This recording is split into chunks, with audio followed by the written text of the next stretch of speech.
Hi everybody, ഞാൻ advocate Nisha. 498A എന്ന വകുപ്പിനെക്കുറിച്ച് ഒരുവിധം എല്ലാവരും കേട്ടിട്ടുണ്ടായിരിക്കും. അതായത് സ്ത്രീധനം ആവശ്യപ്പെട്ടുള്ള സ്ത്രീധന പീഡനം. ഇതാണ് 498A എന്ന വകുപ്പ് കൊണ്ട് നിയമം ഉദ്ദേശിക്കുന്നത്. ഈ 498A എന്ന വകുപ്പ് വളരെയധികം ദുരുപയോഗം ചെയ്യപ്പെട്ടിട്ടുള്ളതാണ്.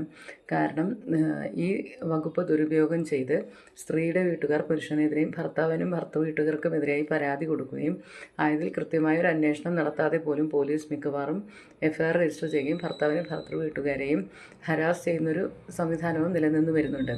ഇപ്പോൾ ഇത്തരത്തിൽ രജിസ്റ്റർ ചെയ്യപ്പെട്ടുള്ള നിരവധി കളവായ കേസുകൾ ബഹുമാനപ്പെട്ട സുപ്രീം കോടതി ക്വാഷ് ചെയ്യുകയും ഈ തരത്തിൽ കളവായ കേസുകൾ രജിസ്റ്റർ ചെയ്യുന്നതിനെതിരായി പോലീസിനെ വളരെയധികം വിമർശിക്കുകയും ചെയ്തിട്ടുണ്ട്. ആയതിനാൽ നിങ്ങൾക്കെതിരായി ഇത്തരത്തിൽ ഒരു കളവായ കേസ് രജിസ്റ്റർ ചെയ്യപ്പെട്ടിട്ടുണ്ട് എങ്കിൽ യാതൊരു തെളിവും ഇല്ല എന്ന് നിങ്ങൾക്ക് ഉത്തമ ബോധ്യമുണ്ടെങ്കിൽ ആയത് റദ്ദ് ചെയ്യുന്നതിനായി ബഹുമാനപ്പെട്ട ഹൈക്കോടതിയെ സമീപിക്കാവുന്നതാണ്. കാരണം ഈ 498A എന്ന വകുപ്പ് ഇത്തരത്തിൽ വളരെയധികം ദുരുപയോഗം ചെയ്യപ്പെടുന്നതായിട്ട് എല്ലാ കോടതികൾക്കും ഇപ്പോൾ പൂർണ്ണ ബോധ്യം വന്ന ഒരവസ്ഥയാണ്. ജെന്യുവിനായി രജിസ്റ്റർ ചെയ്യുന്ന കേസുകൾ വളരെ കുറച്ച് മാത്രമേ ഉള്ളൂ എന്നും ബാക്കിയെല്ലാം കുടുംബ കോടതി കേസിനോടനുബന്ധിച്ച് രജിസ്റ്റർ ചെയ്യപ്പെടുന്ന കളവായ ക്രിമിനൽ കേസുകളാണെന്നും കോടതികൾ നിരീക്ഷിക്കുകയുണ്ടായിട്ടുണ്ട്.